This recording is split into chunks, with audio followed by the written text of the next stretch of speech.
I'm WFA Chief Meteorologist Pete Delkus. I want to give you an update on Milton. Hey, Ed, before you run away, we're live streaming right now. I'd like to be able to see exactly what we're looking at here. I know we're going to just kind of on the fly tonight, so hang with us for a few seconds because we want to give you an update on Hurricane Milton. It did make landfall. If they can switch that over, that would be great. And right now, this system made landfall right around the Sarasota. Really, if you're familiar with that part of Florida, it's South Sarasota. Made landfall about 7:30 tonight. As we take a little tighter look here into the Tampa Bay area, so we have Siesta Key just to the south, really on the south end of downtown Sarasota. That's where it made landfall. The eye is now moving ashore. Right now, winds of 110 miles an hour, Category 2. It's weakened, of course, as expected, but still extremely strong. Winds of 110 gusting to 150. Moving to the east-northeast, its forward speed has actually increased. Before landfall, it was around 14, 15 miles an hour. Now it has increased just a tad, 1 mile, maybe 2 miles an hour, up to 16. 20 miles now northeast of Sarasota. So it's inland off the coast about 20 miles as of the last update. And again, Siesta Key landfall just south of downtown Sarasota, 7:30, winds of 120 miles an hour. So when it made landfall, a major hurricane. Look at the winds right now at the Sarasota Bradenton Airport. The last update before the sensor was destroyed, 101, a wind gust of 101 up in St. Pete, Clearwater, 90. Down in Venice, Florida, that's just down the coast from Sarasota, 80 mile an hour winds. In Bartow, 59 mile an hour winds. Kissimmee, 53. Zephyr Hills, 53, so some strong winds here. Even over at Cocoa Beach and Patrick Air Force Base, just to the south of Cape Canaveral, over on the east coast of Florida, 45. Melbourne, Florida, 45 miles an hour. 40 up in Cocoa, 45 down in Melbourne, and 49 mile an hour gusts in Fort Pierce. Those winds will only increase as this system moves really right. This is I-4, Interstate 4, as it moves right up, really right along the interstate. And to the south of it tonight, expect these winds to increase, especially in Orlando. So right now, no observations there. Not sure why, but we'll check on that and see if we can get that Orlando wind speed updated for you. So here's the track as this system moves across, the state of Florida. Anywhere from Sarasota on over toward Melbourne, maybe up to the Cape Canaveral. Sarasota, from kind of this angle here, it's about 125 miles from the west coast to the east coast of Florida across the peninsula. So as it moves across, as Milton moves across the peninsula tonight, it's going to stay a hurricane the entire time it travels across central Florida. 1 o'clock in the morning, it'll be very near Haines City. That's just outside of Orlando. And then it's going to be on the east coast. It'll start to move offshore about 7 o'clock Central Time. About 8 o'clock Eastern Time tomorrow morning is when we expect it to finally start to move offshore. And things at that point, we're still going to look at some strong winds. We're still looking at some very heavy rain, but things should start to calm down a little bit at that point. Certainly as the latter part of the morning moves along, we expect this system to really, of course, everything will go out to sea with it, but that's when we'll really start to see the damage that'll be left behind.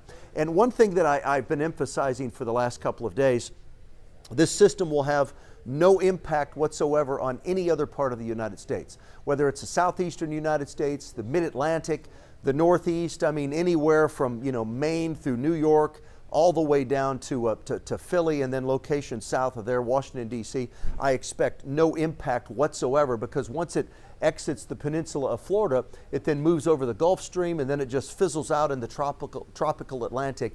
By this weekend, it should all be finished. But again, after it moves across the peninsula, once it exits Florida early tomorrow morning, it then poses no other threat to any location whatsoever in the United States. That's the track on the storm. And right now, when you look at the storm surge, again, with that landfall down just south of, in the Sarasota area, if you will, Tampa Bay, we had the water rushing out of Tampa Bay, rushing into the Sarasota area. That's where we have the highest storm surge potential, and that's where it's at its worst right now, is from Sarasota all the way down to Fort Myers. We're looking at anywhere from 8 feet, 8 feet, all the way up to 15, maybe 15 feet plus with a storm surge here. And even down, you head down south of there around Naples and Marco Island, all the way down, you start to get into the Keys, you're looking at a storm surge of 3 to 8, maybe 9 feet in some locations. So looking at some real problems. And some spots have already seen, some areas in the Tampa the general Tampa Bay area have already picked up they've picked up around 20 inches of rain. So some spots could see 2 feet of rain with this storm system. But again, here's I-4 running from up around Daytona all the way through Orlando and then down to the Tampa area. You're looking at, some locations could see 1 to 2 feet of rain. That's on top of, 10, maybe up to a 20-foot storm surge in some locations right there on the West Coast. So once again, do we have any cameras, Ed? Yes. We do have some cameras. So once again, right now, West Central Florida being pummeled. As you look at this camera right now, this is in Lakeland. So Lakeland, Florida is in Central Florida. So that's where this is. So this is from the coast, from Lakeland to the coast, maybe an hour, if you will, to get over to the west coast of Florida, over to Tampa Bay or right to the coastal areas. So you can see the wind blowing at a pretty good clip, of course. Still have power in this location. That's always a positive sign. And you see that light pole right there in the front of your screen. You can see how that's just being buffeted around due to the strong winds. So strong winds right now, that's Central Florida. That's Lakeland. So some very strong winds are taking place there. So we'll try our best to get some more cameras. We're going to do this for just a few more minutes to give you an update. And any other cameras, Ed, that we have, that would be great if we can show those too.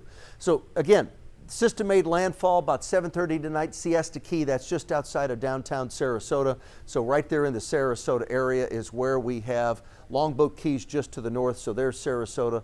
There's our landfall. You can see the eye, almost the entire eye now. There it is, has moved on shore. There's Lakeland up there.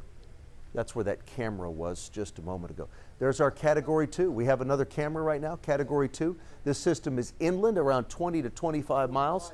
This is south of Sarasota, down in Fort Myers, and lost that camera. It's really hard to keep these cameras up just due to the power outages that are taking place, the strong winds that are around. But this is down on Fort Myers Beach, and very, very heavy rain falling there. Some very, very strong winds. Again, this isn't near the eye at all. This certainly isn't near landfall, but it's close enough. I can't remember exactly how long of a drive it takes from Fort Myers up to Sarasota. It might be an hour, maybe an hour and a half, somewhere in that general range. So it's not too terribly far, but close enough. Fort Myers, of course, the Texas Rangers used to have spring training just on the other side of the bay, up in Port Charlotte. Many of us remember that. And then farther up the coast is Sarasota. So some very heavy rain, some strong winds as far south as Fort Myers. And the strong winds extend all the way down into the Keys. So the heavy rain, the strong winds, the storm surge, and there's been a tornado outbreak. There have been close to 30 tornadoes that were reported earlier today, around 5 or 6 o'clock. At that point, we had over 20 tornadoes that were reported, and that's going to stay a concern overnight. So it's not just the hurricane winds, it's the tornado winds. We've already seen the damage. I mean, it's been horrible with the damage from the tornadoes, and now with it being nighttime here in Texas and also, of course, in Florida, we'll really get a true handle on how bad this catastrophic hurricane is. We'll get a true handle on it as the sun comes up tomorrow. Kind of hard to see things without power and without lights. But right now, the system is inland around 20 miles or so to the northeast of Sarasota. That's the latest. Landfall once again, Siesta Key around 7. It was 7:30 Central Time, 8:30 Eastern Time when it made landfall. Category 3 winds of 120 miles an hour. Ed, do we have any other cameras there? As we take a look at these winds, look at the wind here. This is the peak wind gust right now at the Sarasota Airport, Sarasota Bradenton Airport, of 101 mile an hour winds down the coast in Venice. Here's Fort Myers. Here's Port Charlotte up here.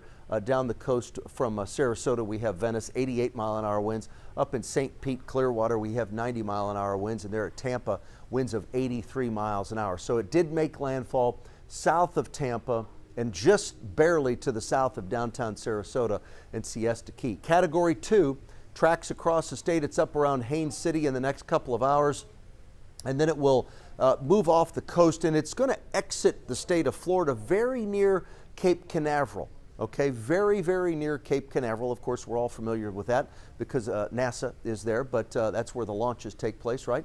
Moving offshore around 7 o'clock in the morning Central Time. That's 7 a.m. Central, 8 a.m. Eastern Time tomorrow. is when that will start to move offshore. Ed, do you have a couple more cameras for me?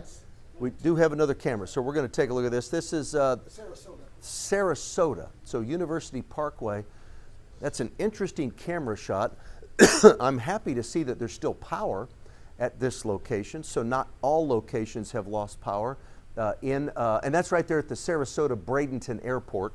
So not all locations have lost power, but right now they're certainly experiencing some of the worst. They're on the backside of the eye, certainly experiencing some of the worst of the winds and some of the worst of the rain. But this shot at this moment, just that one angle, it does not look too bad. It looks like there could be something in the street. It's just kind of hard to tell, but obviously the camera's shaking around and you can see the wind-blown rain.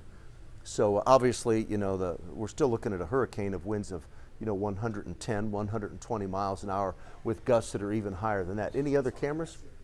Okay, those are our last cameras. So let me wrap this up here for us.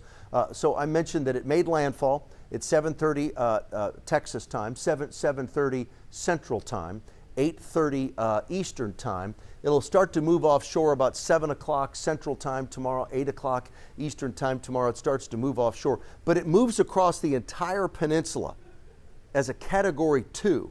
It doesn't start to fizzle out and start to weaken until sometime late Thursday night, more likely by Friday morning is when it drops down to a Category 1. It has zero impact on any other location in the United States. Other than the state of Florida, it will not impact anywhere else in the United States. It then moves offshore. It stays north of the Bahamas. It moves offshore, and then it fizzles out as we head through the upcoming weekend. The big concern that we have had has been a storm surge of anywhere from 6 to 12 feet. We're looking at rainfall totals. Rain has already been recorded of around 20 inches or more in the Tampa area. An additional, if they've already had 20, some spots could pick up another 4 to 6, maybe an additional 8 inches of rain, and that's where it is right now. Landfall at 7:30 Central time. The system will wreak havoc across the entire peninsula as tonight moves along, finally exiting the state of Florida just after sunrise tomorrow.